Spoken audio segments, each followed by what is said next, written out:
आदाब दोस्तों, मैं हूं डॉक्टर आफाक अहमद और आप देख रहे हैं द ढाबा न्यूज़। आखिरकार राष्ट्रपति द्रौपदी मुर्मू ने शनिवार यानी 5 अप्रैल 2025 को वक्फ संशोधन विधेयक 2025 को अपनी मंजूरी दे दी है। ये जानकारी केंद्रीय कानून मंत्रालय द्वारा जारी एक अधिसूचना के जरिए सामने आई है। ये विवादास्पद विधेयक इस सप्ताह लोकसभा और राज्यसभा में 2 लंबी बहसों के बाद पारित हुआ। राज्यसभा में ये विधेयक 128 यानी 128 वोटों के पक्ष में और 95 यानी 95 वोटों के विरोध में पारित हुआ, जो कि लोकसभा की तुलना में काफ़ी कम अंतर से था। वहीं लोकसभा में ये विधेयक 56 यानी 56 वोटों की बढ़त से पास हुआ था। याद रहे कि ये विधेयक सबसे पहले पिछले साल पेश किया गया था और इसके बाद इसे संयुक्त संसदीय समिति यानी ज्वाइंट पार्लियामेंट्री कमेटी जेपीसी को गौर व फिक्र के लिए भेजा गया था। इस कमेटी की अध्यक्षता बीजेपी के सांसद जगदम्बिका पाल ने की थी। कमेटी की रिपोर्ट 13 फरवरी 2025 को दोनों सदनों में पेश की गई थी। आइए हम एक बार फिर दोहरा लेते हैं कि ये कानून आखिर करना क्या चाहता है। इस्लामी कानून में वक्फ का मतलब होता है ऐसी संपत्ति जिसे धार्मिक या परोपकारी मकसद से अल्लाह के नाम पर समर्पित किया गया हो। इस तरह की संपत्तियों में से जो आमदनी होती है उसका इस्तेमाल आमतौर पर मस्जिदों के रखरखाव, शैक्षणिक इदारों की मदद या फिर गरीबों की इमदाद के लिए किया जाता है। एक बात समझ लेते हैं कि जब किसी संपत्ति को वक्फ घोषित कर दिया जाता है तो वो अस्थानांतरित यानी इनएलिनेबल हो जाती है, यानी ना तो उसे बेचा जा सकता है, ना ही विरासत में दिया जा सकता है और ना ही किसी को तोहफे के तौर पर दिया जा सकता है। वक्फ अधिनियम 1995 और उसके बाद 2013 में यूपीए सरकार द्वारा किए गए संशोधन वक्फ संपत्तियों के प्रबंधन के लिए एक कानूनी ढांचा यानी लीगल फ्रेमवर्क तैयार करते हैं। इसी कानून के तहत स्टेट वक्फ बोर्ड्स यानी राज्य वक्फ बोर्डों की स्थापना की गई थी ताकि वक्फ संपत्तियों की निगरानी और हिफाजत को बेहतर तरीके से अंजाम दिया जा सके। अब जो नया कानून लाया गया है वो 1995 के वक्फ अधिनियम में संशोधन करता है, जिसे अब unified Waqf management, empowerment, efficiency and development act नाम दिया गया है, जिसे संक्षेप में उम्मीद भी कहते हैं। इस विधेयक में कई व्यापक सुधारों का प्रस्ताव है जो वक्फ संपत्तियों के प्रबंधन में सरकार की भूमिका को न सिर्फ मजबूत करता है बल्कि वक्फ से जुड़े विवादों के हल में भी सरकारी दखलंदाजी को बढ़ा देता है। जहां सरकार इन संशोधनों को पारदर्शिता लाने के लिए जरूरी करार दे रही है, वहीं आलोचक और विपक्षी दल इसे मुस्लिम समुदाय की धार्मिक स्वायत्तता यानी रिलीजियस ऑटोनॉमी में सीधा हमला मान रहे हैं। वक्फ समर्पण करने के लिए कौन पात्र है? मूल वक्फ कानून के तहत कोई भी शख्स, चाहे वो किसी भी धर्म का हो, अपनी मिल्कियत को वक्फ कर सकता था, लेकिन 2025 के संशोधित कानून में इस हक को महदूद कर दिया गया है। अब सिर्फ वही शख्स वक्फ बना सकता है जिसने कम से कम 5 साल तक इस्लाम धर्म को अपनाया हो। नए कानून के मुताबिक अब वक्फ करने के लिए ये साबित करना या दिखाना ज़रूरी होगा कि वो शख्स पिछले 5 साल से मुसलमान है। मशहूर कानूनविद और Chanakya national law university Patna के vice chancellor doctor Faizan Mustafa ने इस शर्त को संविधान के नज़रिए से मशकूक बताया है। उनका कहना है, एक बार कोई शख्स इस्लाम कबूल कर लेता है तो तमाम मजहबी हुकूक का हकदार बन जाता है, जिनमें वक्फ करने का हक भी शामिल है। ये शर्त संविधान के आर्टिकल 14 के तहत बराबरी के हक की खिलाफ वर्जी करती है, क्योंकि ये नए मुसलमानों के साथ तासुब बरतती है और उन्हें वक्फ करने के हक से महरूम करती है। अब एक सवाल ये उठता है कि वक्फ बाय यूज़र संपत्तियों का क्या होगा? पिछले साल सरकार ने वक्फ बाय यूज़र के उसूल को पूरी तरह ख़त्म करने का इरादा जताया था। ये उसूल इस्लामी शरई रवायात में गहरे पैवस्त हैं, जिसमें ये मान लिया जाता है कि अगर कोई मिल्कियत लगातार और बिना किसी दस्तावेज़ के सालों से मजहबी या समाजी इस्तेमाल में रही है तो वो वक्फ मानी जाएगी। मगर जेपीसी यानी ज्वाइंट पार्लियामेंट्री कमेटी ने अपनी रिपोर्ट में आगाह किया कि इस उसूल को पूरी तरह हटाने से बहुत सी ऐसी मिल्कियतों की कानूनी हैसियत डामाडोल हो जाएगी जिन्हें लोकल कौमों ने बरसों से बगैर किसी औपचारिक नज़रबंदी के चलाया है। इसलिए संशोधित कानून अब ये साफ करता है कि जो वक्फ बाय यूज़र मिल्कियतें कानून के लागू होने से पहले रजिस्टर्ड हैं वो अपने वजूद में बनी रहेंगी जब तक कि उन पर कोई दावा ना हो या उन्हें सरकारी ज़मीन ना घोषित कर दिया जाए। अब सवाल ये है कि क्या अब सरकार की निगरानी और ज़्यादा सख्त हो जाएगी? 2024 के बिल के तहत वक्फ मिल्कियतों के सर्वे की जिम्मेदारी स्पेशल सर्वे कमिश्नर से हटाकर सीधे जिलाधिकारियों यानी डिस्ट्रिक्ट कलेक्टर्स को सौंप दी गई है। इसके अलावा वक्फ अधिनियम 1995 की धारा 40 जो वक्फ बोर्ड्स को यह अख्तियार देती है कि वो अपनी आप सुओ मोटो ये तय करें कि कोई मिल्कियत वक्फ है या नहीं, उसे भी ख़त्म कर दिया गया है। जेपीसी ने सिफारिश की थी कि ये सर्वे राज्य सरकार के सीनियर अफसरों द्वारा कराए जाएं। इसी के मुताबिक नया कानून ये तर्ज करता है कि अगर किसी ज़मीन को लेकर हुकूमत और वक्फ के बीच विवाद हो तो सर्वे एक ऐसे अफसर द्वारा होना चाहिए जो कलेक्टर से ऊपर के दर्जे का हो। इस पर डॉक्टर फैज़ान मुस्तफ़ा आगे कहते हैं, ये कहना कि वक्फ पर सरकार की निगरानी नहीं थी सरासर गलत है। पहले से ही कानून सरकार को ये हक देता है कि वो वक्फ बोर्ड्स को हिदायत दे, उनके मेंबर्स को नामजद करे, यहाँ तक कि बोर्ड को बर्खास्त कर दे। अब जब ट्रेन किए गए सर्वे अफसरों की जगह पहले से ही लोड में दबे हुए कलेक्टर्स लाए जाएंगे तो वक्फ एडमिनिस्ट्रेशन और ट्रांसपेरेंसी का दावा कैसे पूरा होगा? नतीजतन सरकार की दखलंदाजी अब और ज़्यादा मरकज़ी और सख्त हो रही है, जो वक्फ की खुद मुख्तारी के लिए एक नया चैलेंज बन सकती है। क्या वक्फ संस्थाओं में गैर मुस्लिमों का प्रतिनिधित्व है? आइए इस सवाल को टटोलते हैं। नए कानून की सबसे विवादास्पद धाराओं में से एक है मुख्य वक्फ संस्थाओं में गैर मुस्लिमों को शामिल करना।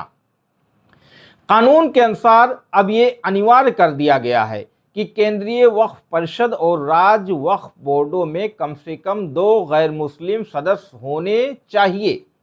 इसके अलावा वक्फ बोर्ड के मुख्य कार्यकारी अधिकारी यानी सीईओ के लिए अब मुस्लिम होना अनिवार्य नहीं रह गया है। जेपीसी की सिफारिश के अनुसार कानून ये भी तय करता है कि वक्फ बोर्ड में राज्य सरकार का प्रतिनिधि एक संयुक्त सचिव स्तर का अधिकारी होगा जो विशेष रूप से वक्फ मामलों की देखभाल या देखरेख करता हो। विपक्षी दलों का तर्क है कि ये बदलाव मुस्लिम समुदाय के संविधान द्वारा प्रदत्त अपने धार्मिक मामलों के प्रबंधन के अधिकार में दखल है। हालांकि इन सुधारों का स्वागत करते हुए डॉक्टर फैज़ान मुस्तफ़ा ने आगे कहा कि देश की विविधता को उसके सभी संस्थानों में झलकना चाहिए, चाहे वो वक्फ बोर्ड जैसे सांविधिक निकाय ही क्यों ना हो। महिलाओं, गैर मुस्लिमों और अन्य पिछड़े वर्गों ओबीसीज के सदस्यों को शामिल करना एक सकारात्मक कदम है। असली सवाल ये है कि क्या ऐसे ही सुधार मंदिर बोर्डों में भी किए जाएंगे? अब हम समझते हैं कि आर्थिक जवाबदेही का क्या होगा। नया कानून वक्फ संपत्तियों की आर्थिक निगरानी को मजबूत करने के लिए एक केंद्रीकृत पंजीकरण प्रणाली शुरू करता है। इसके तहत मुतवल्ली यानी वक्फ के संरक्षक को कानून के लागू होने के 6 महीनों के भीतर अपनी वक्फ संपत्तियों का ब्यौरा ऑनलाइन पोर्टल पर अपलोड करना होगा। भविष्य में होने वाले सभी नए पंजीकरण भी केवल इसी पोर्टल के माध्यम से संबंधित वक्फ बोर्ड के पास भेजे जाएंगे। इसके अलावा ये कानून वक्फ अधिनियम 1995 की धारा 107 को रद्द करने का प्रस्ताव करता है। ये धारा वक्फ संपत्तियों को सीमा अधिनियम 1963 यानी लिमिटेशन एक्ट के दायरे से मुक्त करती थी, जिससे वक्फ बोर्ड बिना समय सीमा की बाध्यता के कब्जाई गई जमीन को वापस हासिल कर सकते थे। आलोचकों का कहना है कि इस धारा को हटाने से अवैध कब्जेदारों को यह मौका मिलेगा कि वे वक्फ जमीनों पर कब्जे को वैध कर सकें और 12 वर्षों की सीमित अवधि के भीतर कोई कार्रवाई न होने पर अवैध कब्जा विरोधी स्वामित्व यानी एडवर्स पोजेशन के तहत कानूनी रूप से वैध माना जा सकता है। अब हम बात करना चाहते हैं वक्फ कानून की पेचीदगियों को लेकर, जहां ये कानून कई मामलों में सुप्रीम कोर्ट के पुराने फैसलों से टकराता हुआ प्रतीत होता है। सुप्रीम कोर्ट ने साफ कहा था कि एक बार वक्फ तो हमेशा वक्फ, यानी जब किसी चल या अचल संपत्ति को मुस्लिम कानून के तहत किसी धार्मिक, परोपकारी या सामाजिक उद्देश्य से वक्फ कर दिया जाता है तो वो समर्पण अस्थायी और अटल माना जाता है। लेकिन जो नए कानूनी बदलाव लाए जा रहे हैं वो न सिर्फ इस सिद्धांत को चुनौती देते हैं बल्कि वक्फ संपत्तियों की अस्थायित्व और सुरक्षा पर प्रश्न चिन्ह खड़ा करते हैं। तो क्या वक्फ संपत्तियों को संरक्षित करने का उद्देश्य इन कानूनों से पूरा हो रहा है, या फिर कहीं ना कहीं ये कानून वक्फ के मूल विचार और सर्वोच्च न्यायालय की भावना के खिलाफ जा रहे हैं?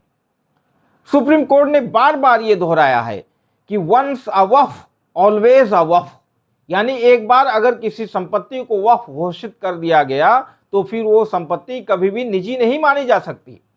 2010 में board of Muslim Waqf Rajasthan versus Radha Kishan जैसे मामलों में कोर्ट ने साफ किया कि वक्फ का दायरा कानून के तहत अस्थायी होता है और इसे किसी जमीन मालिक या सरकार की मर्जी से बदला नहीं जा सकता। वक्फ कानून संपत्तियों पर राज्य सरकार का नियंत्रण बढ़ाकर व्यक्तियों की भूमिका को सीमित करके और वक्फ संपत्तियों को कड़ी निगरानी के दायरे में लाकर सुप्रीम कोर्ट के 1954 के ऐतिहासिक फैसले रतिलाल पड़ाचंद गांधी बनाम बॉम्बे राज्य का उल्लंघन करता प्रतीत होता है। इस फैसले में सर्वोच्च न्यायालय ने स्पष्ट कहा था कि धार्मिक संपत्तियों का नियंत्रण धर्मनिरपेक्ष अधिकारियों को सौंपना धार्मिक और संपत्ति के अधिकारों का हनन है। यानी यह कानून न केवल धार्मिक स्वतंत्रता को प्रभावित करता है बल्कि वक्फ की आत्मा यानी धर्म, परोपकार और समुदाय के अधिकार पर भी आघात करता है।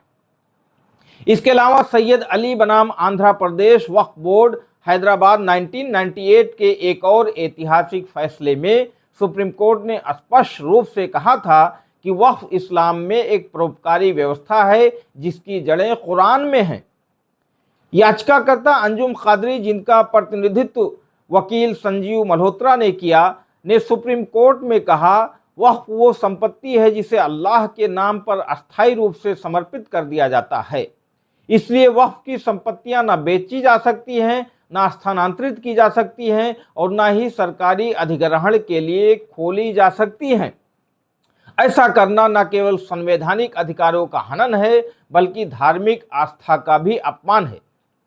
न्यायालय ने अपने एक ऐतिहासिक निर्णय में स्पष्ट रूप से कहा था कि चल अचल संपत्ति का मुस्लिम कानून द्वारा मान्य किसी पवित्र, धार्मिक या परोपकारी उद्देश्य के लिए किया गया समर्पण, जिसे वक्फ कहा जाता है, अस्थायी यानी परमानेंट होता है।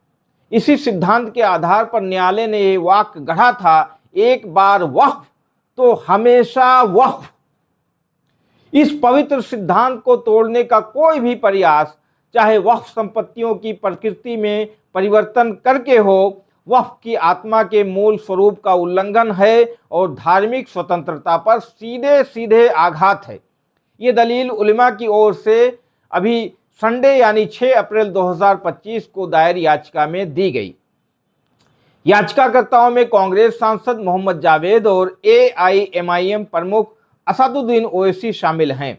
उन्होंने दलील दी कि वक्फ संशोधन अधिनियम 2025 के तहत किए गए लगभग 35 संशोधन मूल वक्फ अधिनियम 1995 के उस उद्देश्य को ही निष्प्रभावी कर देते हैं जिसका मकसद वक्फ संपत्तियों का बेहतर प्रबंधन था। के नागराज बनाम आंध्र प्रदेश 1985 मामले में सुप्रीम कोर्ट ने माना था कि ऐसे संशोधन जो किसी मूल कानून या अधिनियम के उद्देश्यों को ही निष्क्रिय कर दें, उन्हें असंवैधानिक यानी अल्ट्रा वायर्स करार देते हुए रद्द किया जा सकता है। याचिकाकर्ताओं ने यह भी इंगित किया है कि 2025 के संशोधन में सुप्रीम कोर्ट द्वारा मान्यता प्राप्त कुछ सिद्धांतों को ही हटा दिया गया है, जिनमें सबसे अहम है प्रयोग के आधार पर वक्फ बाय यूजर की अवधारणा। इस्लामी न्यायशास्त्र मुस्लिम ज्यूरिस्प्रूडेंस के अनुसार वक्फ की स्थापना 3 तरीकों से हो सकती है। पहला, मौखिक घोषणा से यानी वर्बली। दूसरा, लिखित दस्तावेज यानी डीड के जरिए। तीसरा, या फिर लंबे समय तक लगातार धार्मिक या परोपकारी उपयोग लॉन्ग यूज के आधार पर। 2025 का नया कानून इन मान्यताओं को नजरअंदाज करते हुए वक्फ की परंपरागत अवधारणा को कमजोर करता है।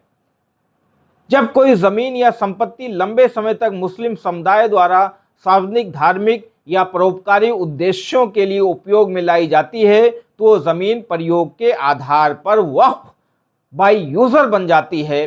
राम जन्मभूमि मामले में 2019 के फैसले में संविधान पीठ ने इस अवधारणा को मान्यता दी थी, लेकिन 2025 के नए कानून ने इस अवधारणा को समाप्त कर दिया है और वो अब वक्फ बनने के लिए वक्फ डीड ऑफ डेडिकेशन को अनिवार्य कर दिया गया है। उलेमा की तरफ से दलील दी गई है कि भारत में मौजूद वक्फों का एक बड़ा हिस्सा ऐसा है जिनके पास कोई वक्फ डीड नहीं है। ये वक्फ सदियों से पहले अस्तित्व में आए थे और प्रयोग के आधार पर वक्फ के रूप में मान्यता प्राप्त हुए थे।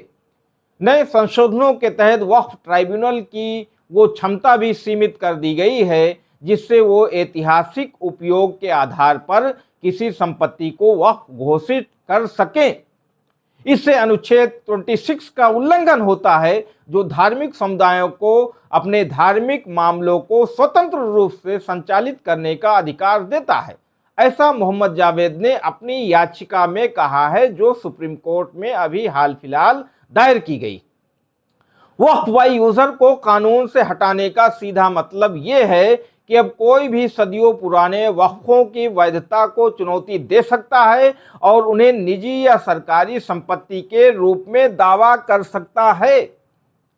उलेमा ने चेताया है कि इस बदलाव के परिणाम स्वरूप देश भर में वक्फ संपत्तियों को चुनौती देने के लिए अर्जियों की बाढ़ आ जाएगी, क्योंकि ज्यादातर वक्फ किसी डीड के आधार पर नहीं बल्कि प्रयोग के आधार पर वक्फ बने थे। और अब जब यह अवधारणा कानूनी रूप से अमान्य हो चुकी है, तो ऐसे सभी वक्फ कानूनी मान्यता खो बैठेंगे। तो अब निगाहें सुप्रीम कोर्ट पर टिक गई हैं। फिलहाल हमें इंतजार करना होगा कि न्यायपालिका इस संवेदनशील मामले पर क्या फैसला सुनाती है।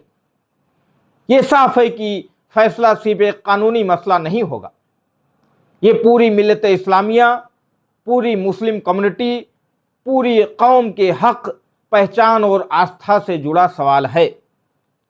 इन्हीं सवालों, उम्मीदों और बेचैनियों के साथ मैं आपसे इजाज़त चाहता हूं दोस्तों। अगर आपको ये वीडियो जानकारीपूर्ण, ज्ञानवर्धक लगा हो तो इसे ज़रूर लाइक करें और अपने दोस्तों के साथ शेयर करें और नीचे कमेंट करके बताएं कि आपको इस पर क्या कहना है। साथ ही हमारे चैनल द ढाबा न्यूज़ को सब्सक्राइब ज़रूर करें ताकि मेरी ये स्वतंत्र आवाज़ आप तक लगातार पहुंचती रहे। शुक्रिया और जल्द मिलते हैं एक नए मुद्दे के साथ।